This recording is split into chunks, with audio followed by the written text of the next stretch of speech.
Ustadz, ketika akan membaca akhir at-taubah itu baiknya pakai ta'awudz atau tidak? Terserah.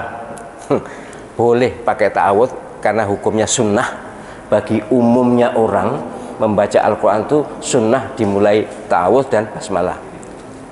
Tapi kalau hafidh itu hukumnya wajib. Ta'awudz itu wajib, tapi wajib moral, bukan wajib hukum, bukan wajib formal, bukan wajib hukmi, tapi wajib khuluqi namanya.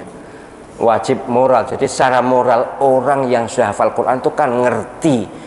Surat An-Nahl ayat 96 ini jelas merintah, fa idza qara'tal qur'ana fasta'idz billahi minasyaitonir rajim. Kalau kalian membaca Quran, mulailah dengan ta'awudz. Bahkan lebih afdal ta'awudz tanpa bismillah daripada bismillah tanpa ta'awudz. Untuk membaca Quran ya, untuk membaca Quran itu perintahnya membaca ta'awudz, bukan baca bismillah. Tapi Nabi SAW menganjurkan semua kebaikan mulailah dengan bismillah. Oke, jadi lebih bagus ta'awudz dan bismillah.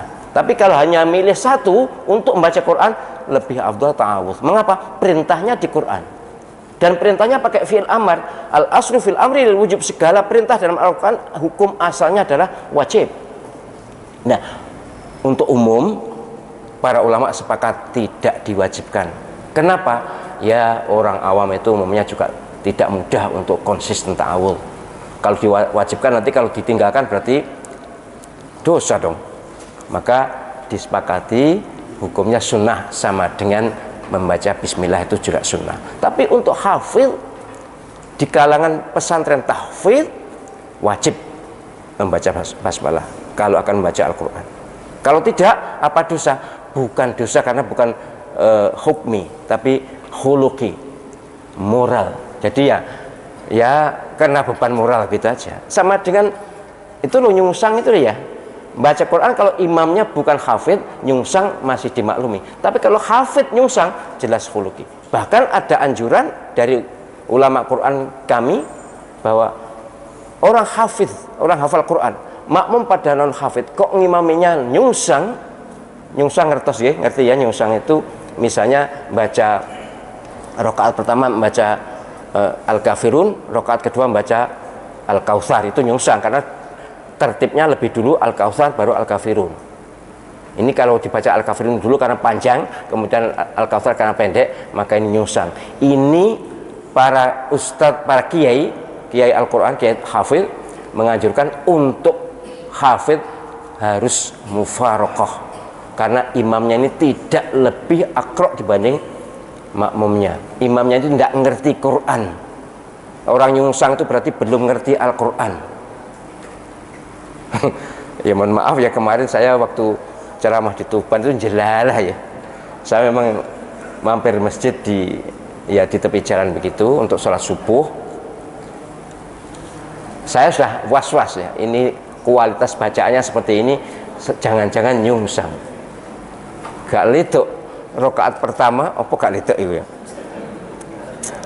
Ya bolehlah, ternyata bolehlah. Ya gak lituk itu jebule ya pot. Ya wis gak lituk itu ternyata bener. Rakaat pertama at-takatsur. Sudah baca at-takatsurnya juga geliyor. Wah, saya sudah mulai gak khusyuk salat saya. Rakaat kedua inna anzalnahu, waduh Al-Qadar, surah Al-Qadar kan jelas nyungsang jauh itu. Nek at-takatsur mestinya rakaat kedua al-asr atau al-humazah atau al-fil misalnya itu, tapi ini enggak. Inna anzalna, waduh arab mufaraqah tuh eman gak mufaraqah itu secara moral saya ada beban nasihat atau pesan para kiai Al-Quran bahwa orang umum boleh tetap makmum, tapi khufat kalau imamnya nyungsang harus mufaraqah. Tapi saya terpaksa ya tidak mufaraqah, mampir ku ya pengorbanan loh. Mampir masjid untuk sholat subuh itu kan butuh waktu khusus itu. Saya terpaksa tidak mufaraqah. Toh sekali lagi hukumnya bukan hukmi tapi khuluqi. Bukan formal tapi moral. Gitu nggih.